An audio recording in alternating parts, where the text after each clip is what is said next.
May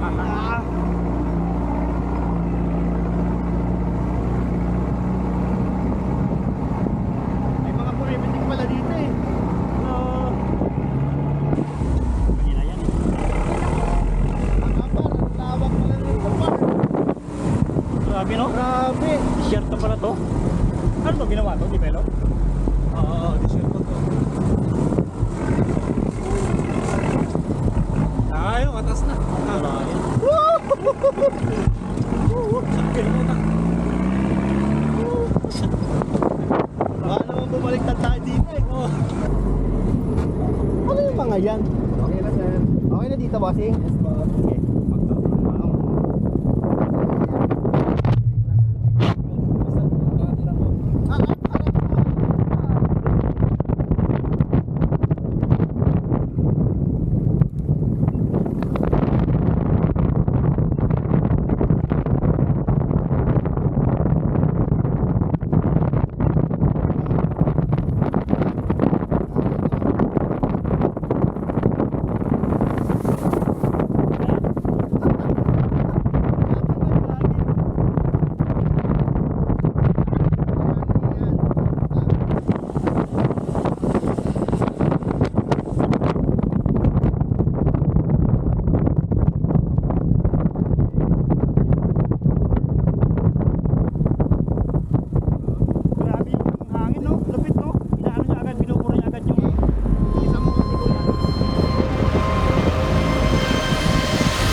daanan ng mga 4x4 sa lakas ng hangin.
Alright guys, tapos na tayo yung mag sand dunes, no? Ayan, sand dunes ako ng sand dunes kanina, sand dunes pala. Yun, no? That's lakbay ni Urlam. Ayan, maraming salamat sa pagsama dito sa may sand dunes, Lawag, Paoay, no? Papaway pa pala yun. Yun, bukas tol, bukas. Let's go. So I think mga kaibigan, hanggang dito na lang muna yung episode ng ating North Loop, no? At gabi na rin, mamaya-maya lang tapusin natin sa may vegan, kasi pag vegan na kami ngayon, then uwi na kami ng Manila. Maraming salamat sa panonood mga kaibigan. Please follow my page, lakbay ni Ulram at saka ni Elon Musk. You know, Elon Musk. So yun mga kaibigan, maraming salamat. Peace out.